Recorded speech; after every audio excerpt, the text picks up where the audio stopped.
Ia mencabut pedang dari sarungnya, kemudian memberi aba-aba kepada pasukannya untuk maju. Pedang-pedang mereka berkilat-kilat di bawah terik matahari. Kepalan-kepalan tangan mereka meninju langit. Pasukan Naufal berbaris bagaikan sekawanan burung nasar yang kelaparan menuju istana Laila. Denting baja yang beradu, suara ringkik kuda yang menakutkan, jerit dan teriak, serta rintihan memilukan keluar dari mulut orang-orang yang terluka.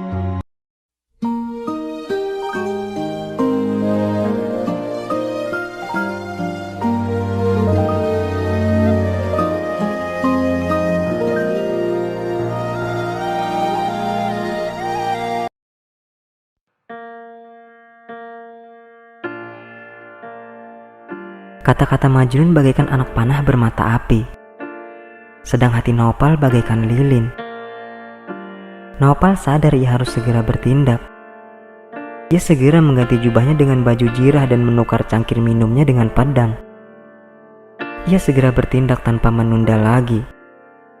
Dalam hitungan menit, ratusan penunggang kuda yang semuanya mahir dalam berperang telah berkumpul di bawah panji Naufal.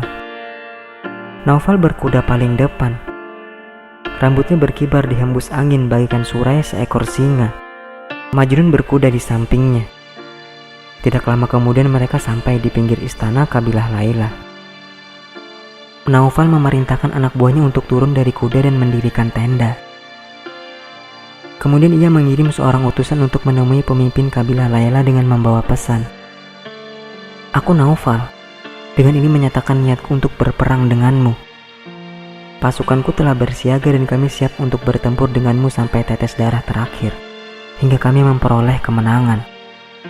Ada satu jalan keluar untuk mencegah perang ini, yaitu kalian menyerahkan Laila kepadaku. Jika kalian menolak, maka pedang yang akan berbicara.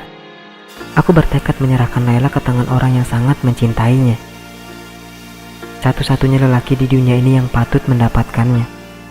Itu adalah tujuanku."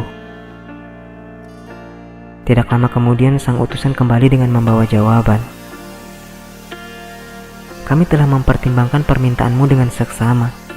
Inilah jawaban kami. Laila bukan mainan yang bisa dimiliki begitu saja oleh siapapun yang menginginkannya. Secantik apapun rembulan, ia tidak dapat diraih oleh setiap orang yang jatuh cinta kepadanya.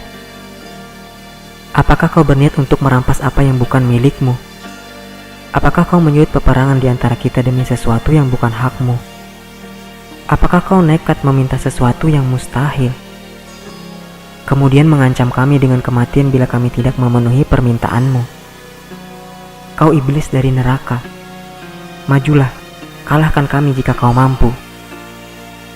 Kemarahan Naufal bangkit. Ia mengirimkan pesan kedua.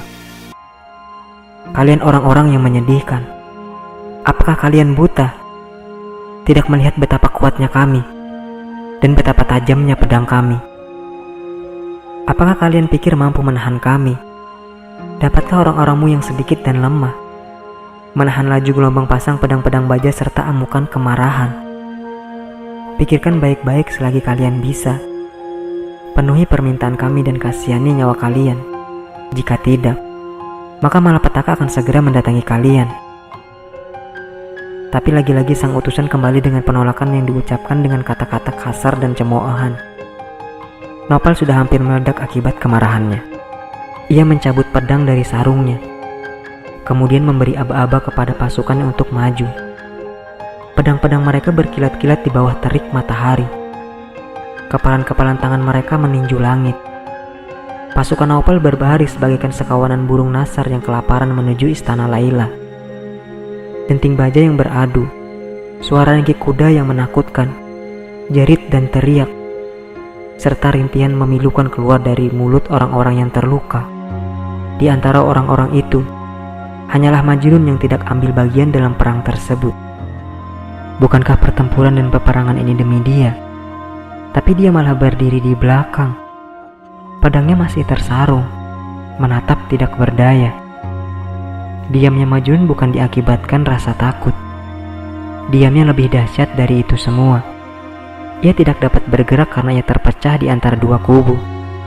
Ia membagi penderitaan dengan kedua belah pihak. Setiap ayunan pedang, setiap hujaman belati, baik itu dari teman ataupun musuh, akan ikut menyakitinya. Dia membuang senjatanya, kemudian maju ke medan perang, berdoa kepada Tuhan dan memohon kepada para prajurit itu untuk meletakkan senjata mereka dan berdamai. Tapi hanya sedikit yang dapat mendengarnya. Dan jika ada yang mendengar pun mereka tidak mau memenuhinya. Hanya keajaiban yang membuat Majnun tidak sampai terbunuh. Majnun sadar bahwa hatinya seharusnya memihak Naufal. Ia sadar bahwa Naufal berperang demi dia. Ia sadar bahwa ia seharusnya mendoakan kemenangan temannya. Sementara pertempuran terus berkecamuk, pikirannya semakin bertambah kacau. Bukankah ia selalu mengatakan kepada dirinya sendiri bahwa ia rela mati demi Layla? Akan tetapi, di sini kaum laki-laki kabilah Layla tengah dibantai demi dia. Oleh siapa? Oleh Naufal dan tentaranya. Sahabatnya sendiri. Sebuah pikiran aneh terlintas di benaknya. Apakah Naufal dan anak buahnya benar-benar temannya? Ataukah mereka sebenarnya adalah musuh? Sementara sebuah perang sedang berkecamuk di sekelilingnya. Perang lain terjadi di dalam jiwa Majnun, sama dahsyatnya dengan perang yang menumpahkan darah. Majnun menyadari bahwa jika bukan karena rasa malu, maka ia akan mencabut pedang untuk melawan kubunya sendiri, melawan pasukan Naufal. Namun jika demikian, ujarnya pada dirinya sendiri, bukankah itu akan membuat namanya menjadi buruk di depan mata kabilah Layla? Ia dapat membayangkan tawa dan sorak-sorai dari pasukan musuh yang terhibur menonton dirinya sedang menyerang dari belakang orang-orang yang berniat untuk menolongnya. Jika saja bukan karena takdir, maka ia akan dengan senang hati melesatkan panahnya ke arah orang-orang yang kini tengah menyerang kabilah Layla. Hati Majnun bersama sanak keluarga kekasihnya. Bahkan sekarang ia menggumamkan doa untuk kemenangan mereka. Akhirnya perasaan itu menjadi terlalu kuat untuk dapat ditundukkan. Bila mana seorang prajurit musuh menerjang atau menjatuhkan anak buah Naufal dari pelana kuda, ia akan bersorak-sorai. Bila mana seorang prajurit Naufal menjatuhkan musuh, ia akan meraung menangis.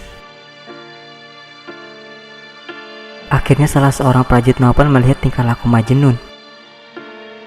Ia berbalik menghampiri dan bertanya, "Kenapa kau ini, Tuan? Mengapa kau menikmati perang ini dari kejauhan? Dan mengapa kau bersorak gembira bila pasukan musuh berhasil maju?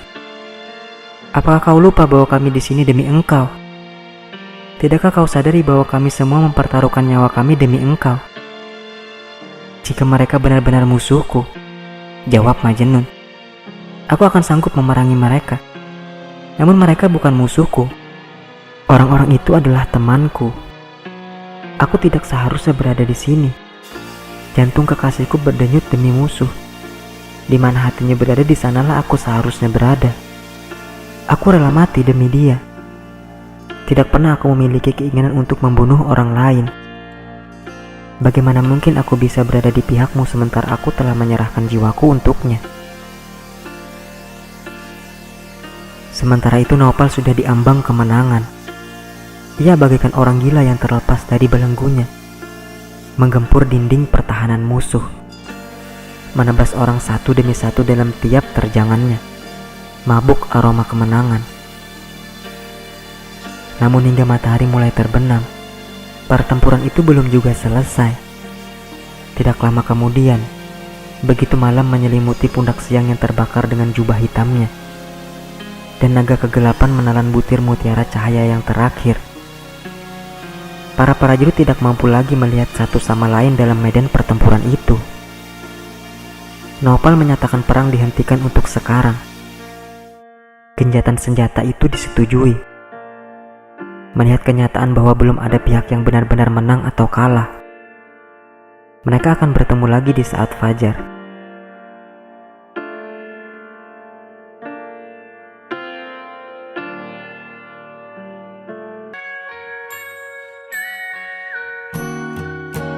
You are my sunrise, you are the day light, hide in the shadows of my mind.